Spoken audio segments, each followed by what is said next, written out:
Hello सांग माने welcome to my channel. आज आम गुड़र आरिसा काकरा पिठा बनैबा। वीडियो टी को जदि आपन को पसंद हुए चैनल टी को सब्सक्राइब करि देबे। चलंतु वीडियो टी को स्टार्ट करिबा।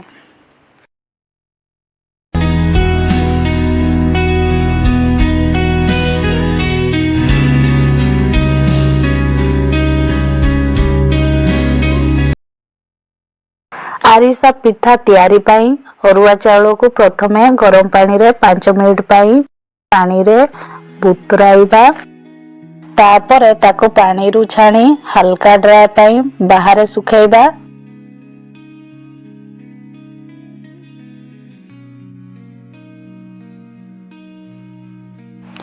चाउल टिके ड्राई होला परे ताको ग्राइंडर रे चूना करि देबा।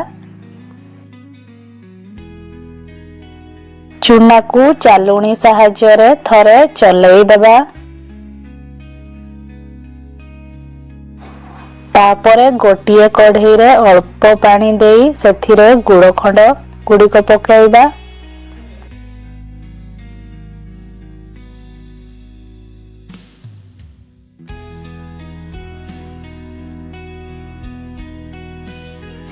जदि गुड़ भल थिबो पिठा भल हबो। आमर गुड़ मेल्ट हो गलानी ताकू पानी रे पकाई की टिके चेक करिबा। तापरे चूना को अल्प अल्प करी पकाइबा एवं घांटू थिबा।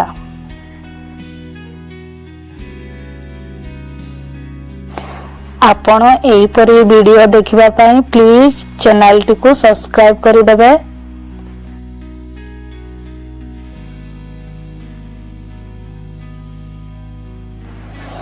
अल्प अल्प करी सबुतक चूना पकाई देबा आउ घांटू थिबा जेपरी गुड़ एवं चूना सबु मिसी जीवो।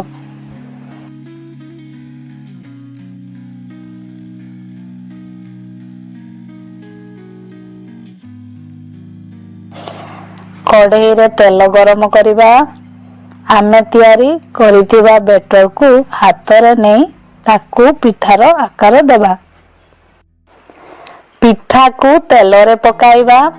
पिठा लाल हेबा जाए ताकू फ्राई करिबा।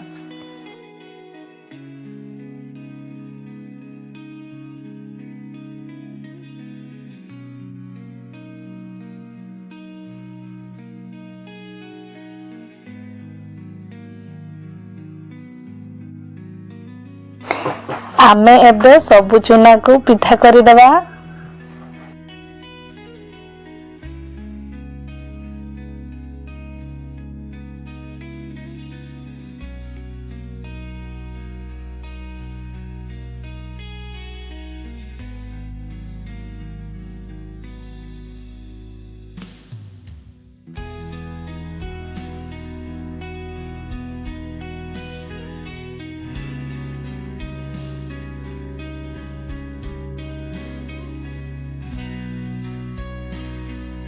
देखंतु पिठा गुड़िक केते सुंदर दिसुची।